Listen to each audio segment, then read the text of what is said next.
El 9 de octubre de 1932, Bolivia atraviesa uno de los conflictos bélicos más importantes no solo de nuestro país, sino también de toda Latinoamérica, la famosa Guerra del Chaco, que fue entre Bolivia y el Paraguay.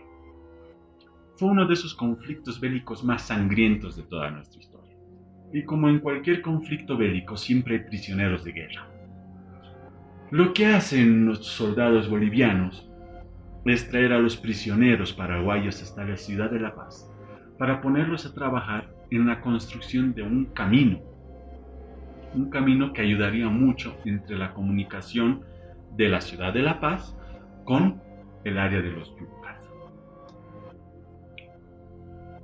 Entonces lo que hacen es poner a trabajar a todos estos soldados a plan de picotas, palas y también dinamita. Y como en cualquier conflicto bélico, pues los prisioneros no son una prioridad. Entonces, cuando ellos morían, ya sea por cansancio, por agotamiento, por insolación o quién sabe qué, ellos simplemente agarraban y los botaban. Ni los enterraban, ni les daban una sepultura, nada.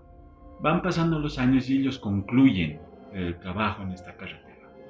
Alrededor de 80 kilómetros, que como ya les dije conecta la ciudad de La Paz, la sede de gobierno, con la región de los Yucas. Algunos dicen que a causa de tanta gente que muere en la construcción de este camino, que estos prisioneros paraguayos como que maldicen el lugar. El camino de los Yungas se convierte en uno de los que tiene más tragedias a lo largo de nuestra historia. Por esa razón, después de unos años se le pone como un apodo el Camino de la Muerte. Interesantemente no se lo ponen ni los lugareños, ni los paseños, ni los bolivianos, sino más bien se lo pone el Banco Interamericano de Desarrollo en 1995. Y es desde entonces que se lo conoce con este nombre, con el Camino de la Muerte.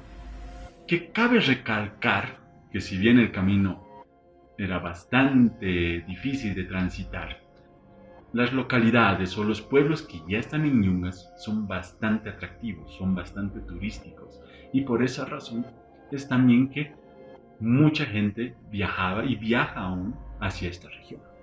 Incluso es visitado por Tintín en una de sus revistas de aventuras. ¿Y cómo era El caso de Franz. Franz era un tipo amable, bueno, cariñoso, que tenía una pequeña familia, su esposa y sus dos hijas. Después de haber tenido un buen trabajito, decide hacer un viaje de dispersión con su pequeña familia y deciden irse a los Yuncas. Franz tenía un pequeño autito con el que deciden realizar este viaje. El camino a los Yungas tiene un clima bastante cambiante. Hay días donde está soleado, hay días donde hay lluvia y hay días donde hay una niebla sumamente espesa donde no puedes ver más de un par de metros. Afortunadamente, el día que estaba viajando Franz con su familia, la vista no era la mejor, pero sí se podía divisar unos buenos metros del camino. Así es que estaba bajando con mucho cuidado, serpenteando todo ese largo camino, hasta que en cierta parte se topa con un hombre. Lo divisa unos metros y el hombre le hace una señal como que de alto. Entonces, Franz, haciendo caso, detiene el vehículo y el hombre del otro lado agarra y hace una señal como que llamando a alguien de la otra dirección. Se da cuenta Franz que estaban justo al borde de una curva y de esa curva aparece un vehículo.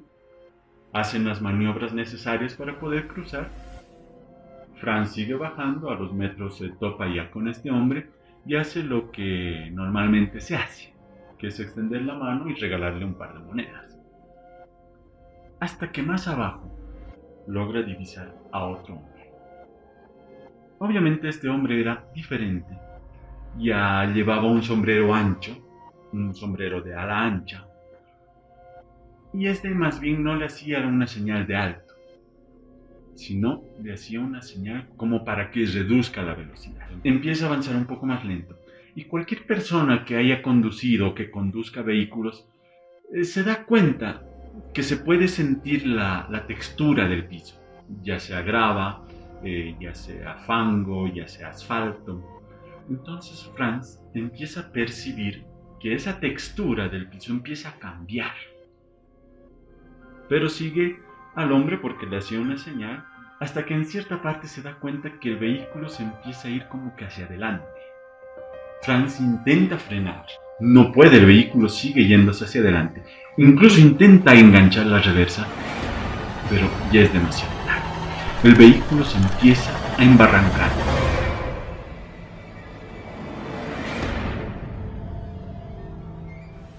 Y pues su carro queda cientos de metros más abajo del camino. Como este camino era de difícil acceso, pues los equipos de rescate tardan mucho en llegar. Cuando llegan, como en varios de estos accidentes, ya había tenido un desenlace fatídico. La esposa y la hija mayor de Franz habían fallecido durante la caída, y la hija menor fallece al lado de Franz esperando el equipo de rescate. Franz es evacuado, se lo trae a la ciudad de La Paz, se lo lleva a un hospital y ahí comienza su recuperación. Como suele suceder en estos casos, vienen visitas, otros familiares, algunos amigos, y entre ellos viene un amigo del trabajo de Franz, que justamente era de familia yungueña.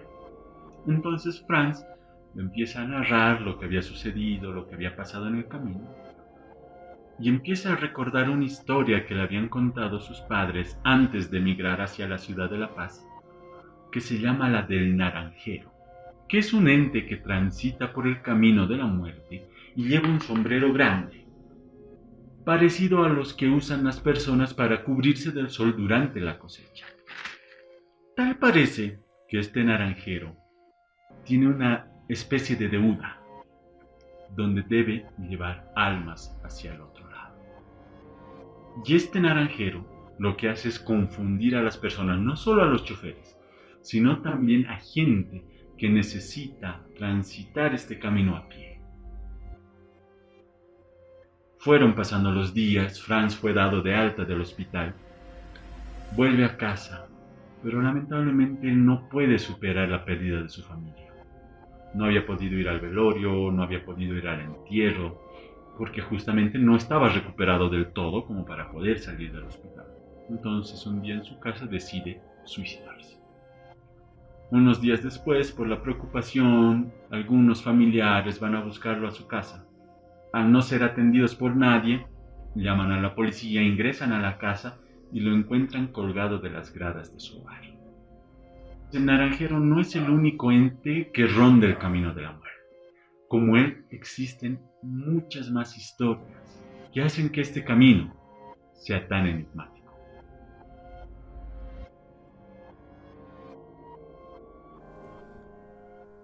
Si este video te gustó, no dudes en suscribirte, dejarle un like y compartirlo. Y si quieres sugerirme alguna historia para un futuro video, simplemente hazlo en la caja de comentarios. Y que tengas dulces sueños.